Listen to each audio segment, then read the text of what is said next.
Hi, my name is Aaliyah Brumfield, and today my project will be on the film Baby Driver, which is written and directed by Edgar Wright, who is notorious for directing movies such as The World Ends, Hot Fuzz, Shaun of the Dead, and the popular Scott Pilgrim vs. the World.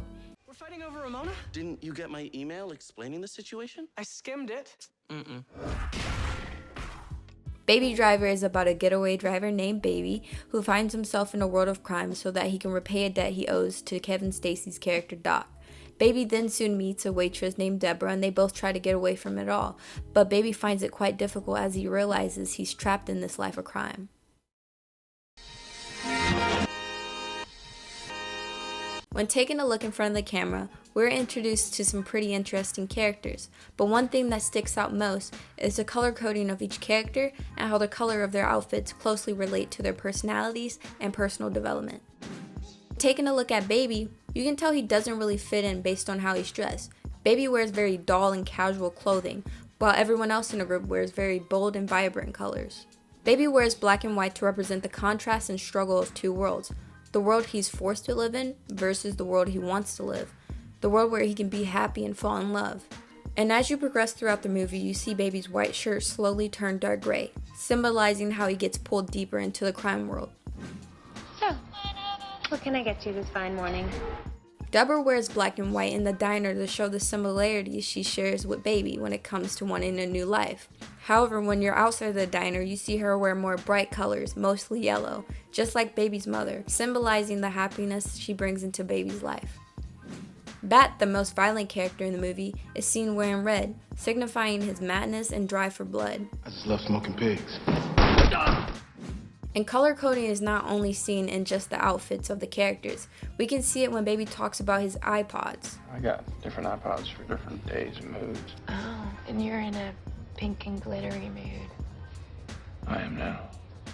He uses a black iPod whenever he takes part in his criminal life. And at the beginning of the movie, you see him with a badly damaged white iPod. But towards the end of the movie, you see him with a fresh, new white iPod, representing the broken life Baby had in the beginning of the movie, and the life he's always dreamt of and is finally getting closer to by the end of the movie. The color palette is very symbolic, while the three main colors expressed in the film are red, yellow, and blue.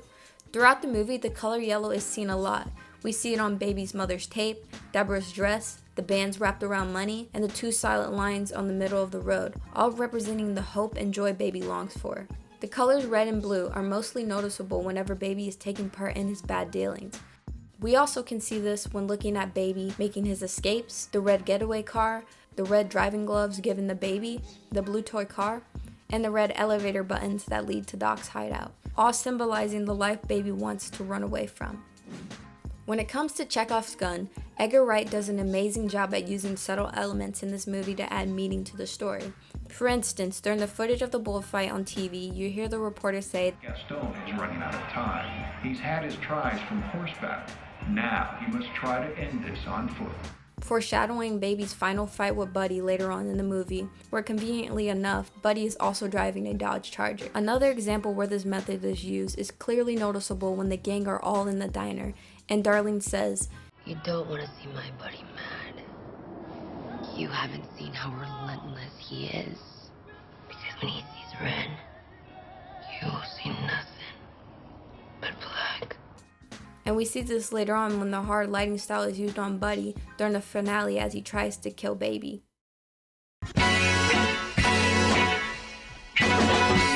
Throughout the film, Edgar Wright tends to hint at the use of symbolism by using close-up on ordinary things, such as elevator buttons, coffee lids, money, glasses.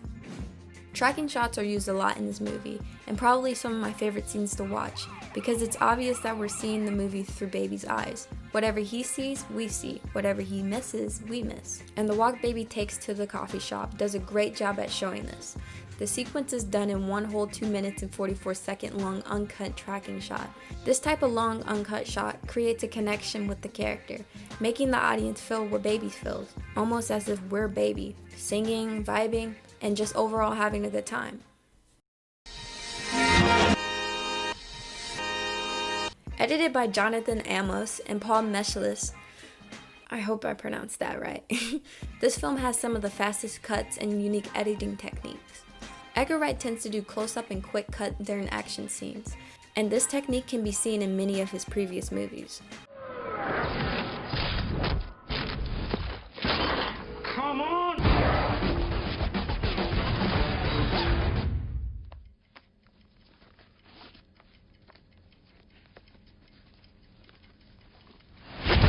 One of the best examples of this is when we're introduced to the first getaway scene, where we see Baby driving through the streets of Atlanta. No one can drive as well as Baby, and this is definitely showcased here through the editing, and it sets the tone for the rest of the movie, letting the audience know that they should pay more attention to the little things on screen. For the most part, the editing in Baby Driver is something special, as it creates a sense of excitement for people watching whenever Edgar cuts from one scene to the next, almost like a music video.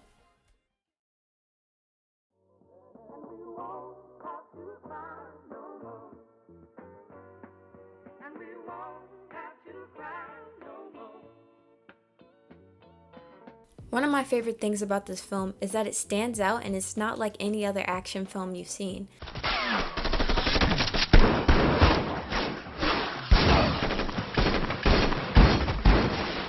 Unlike other action movies, the sound and music are nicely choreographed and entangled with the characters. Every piece of music has to be tempo mapped, which is something I've never done before. So that first car chase sequence, which is the John Spencer Blues explosion, because the tempo is not constant, it's going 1, 2, 3, 4, 1, 2, 3, 4, 1, 2, 3, 4, 1, 2, 3, 4, 1, 2, 3, 4, 1, 2, 3, 4. And something that is interesting is that the soundtrack in the film is both diegetic and non-diegetic, because even though the music is a part of the soundtrack, for the most part, Baby controls what we hear. This is because Baby has tinnitus, a form of hearing loss commonly known as a constant ringing in the ears, and to drown out the sound, he listens to music. So when we hear these songs, we're actually living inside of Baby's head and seeing how he's feeling.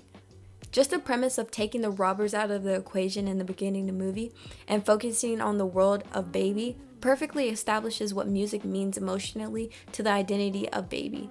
And just by listening to music, we can learn a lot about someone. For instance, when Baby first meets Deborah, the song Let's Go Away for a While plays, hinting at the similarities the two share and foreshadowing their future plans. Another time we can see this is after Baby fails at keeping the group from eating at the diner Deborah works at.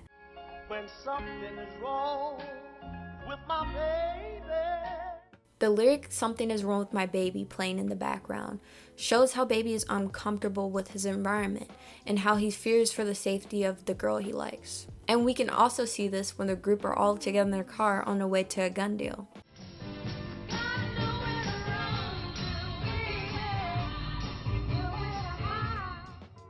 Telling the audience that Baby basically feels trapped. When it comes to background noise, music is closely related to the action and what's going on. A quick burst of a rap track in the electronic shop.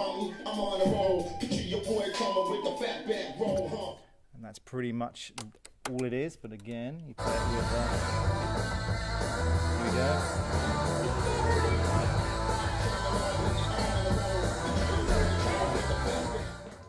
Everything from gunshots, police sirens, someone pushing ATM buttons, literally almost everything is on beat with the music.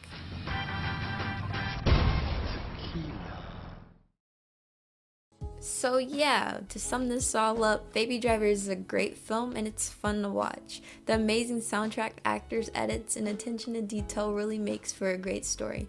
And if you haven't seen this movie, I would definitely recommend that you watch it. And if you have seen this movie but haven't seen any of Edgar Wright's previous films, you should check those out too. But yeah, I don't know how to end this, so I'm just gonna say thanks for watching. Yes, I'm done.